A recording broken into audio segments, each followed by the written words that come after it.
কুমিল্লার বরুড়া উপজেলার বিএনপির দ্বিবার্ষিক সম্মেলনে কেন্দ্রীয় ভাইস চেয়ারম্যান বরকতুল্লাহ ভুলু অন্তর্বর্তী সরকার প্রধান ডক্টর মোহাম্মদ ইউনূসকে উদ্দেশ্য করে বলেন, বেগম খালেদা জিয়াকে সম্মান দেখিয়ে ডিসেম্বরের মধ্যে জাতীয় নির্বাচন দেন। তিনি বলেন, শেখ হাসিনা যখন আপনার বিরুদ্ধে মামলা দেয় তখন বেগম খালেদা জিয়া আপনার পক্ষে সংসদে দাঁড়িয়ে 40 মিনিট বক্তব্য দেন এবং দেশ বিদেশে আপনার পক্ষে বিভিন্ন বক্তব্য তুলে ধরেন।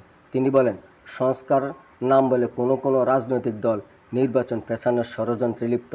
সংস্কার পৃথিবীর সৃষ্টি থেকে কিয়ামত পর্যন্ত চলবে।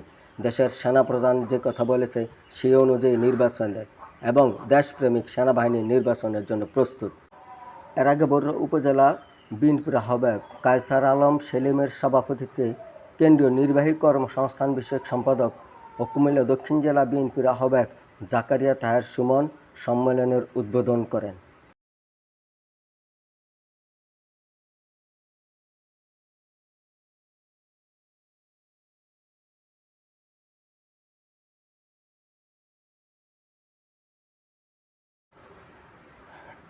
এর আগেই সকাল 11টা থেকে বরুড়া উপজেলা ও পৌরসভার বিভিন্ন এলাকা থেকে নেতাকর্মীরা ঝাঁকে ঝাঁকে সম্মেলনস্থল বরুড়া কেন্দ্রীয় ঈদগাহ ময়দানে আসতে শুরু করে। বিকাল 3টা নাগাদ বরুড়া কেন্দ্রীয় ঈদগাহ ময়দান কানায় কানায় ভরে যায়।